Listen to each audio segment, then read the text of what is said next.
Selamat datang dan salam sejahtera untuk kita semua.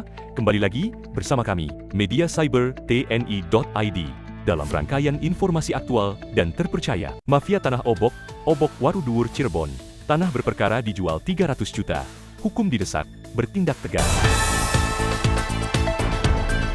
Aroma busuk praktik mafia tanah kembali menyeruak di Desa Waru Dhuwur, Kecamatan Mundu Dulu, Astana Japura, dengan modus menjual tanah yang tengah berperkara di PT UN Bandung, nomor 127, J, 2024. PT UN, atau BDG, Muhammad Timo bin Kartifan, disebut sebagai otak jaringan ini. Ia bersama sejumlah kaki tangan, diduga melakukan transaksi jual-beli ilegal atas tanah sengketa. Berdasarkan penelusuran Cyber TNI.id, lahan itu dijual dengan DP 300 juta melalui perantara Peter alias OO kepada budi kuasa penjual, yang mengaku sebagai kuasa dari Muhammad Timo bin Kartifan, mengaku ahli waris, dibantu mediator pembeli bernama Ok Ian, yakni mediator lapangan, Geseng menantu Timo, Iwan, Sarono mediator tambahan. Transaksi ini diduga turut melibatkan notaris Heru Susanto, SH, berkantor di Kedawung. Bila terbukti, keterlibatan notaris dalam transaksi tanah berstatus sengketa dan indikasi penyalahgunaan jabatan yang mencoreng integritas profesi hukum. Ahli waris sah, Yuda, menegaskan bahwa keluarganya tidak pernah menjual tanah tersebut.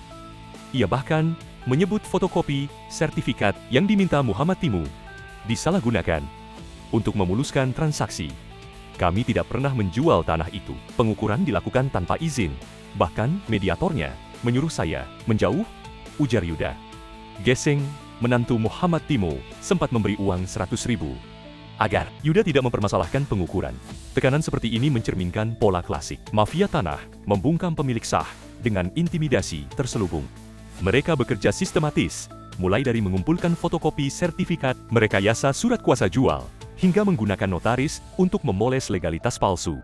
Para pelaku dapat dijerat pasal 378 KUHP penipuan, pasal 263 KUHP pemalsuan dokumen, dan pasal 385 KUHP penyerobotan tanah.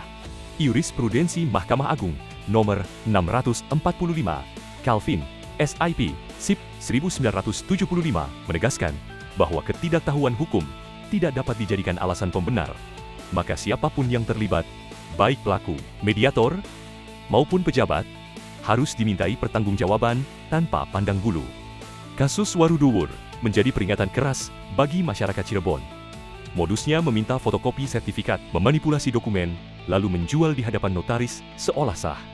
Warga diminta waspada dan tidak menyerahkan dokumen tanah tanpa dasar hukum jelas, serta segera melapor jika ada aktivitas pengukuran mencurigakan.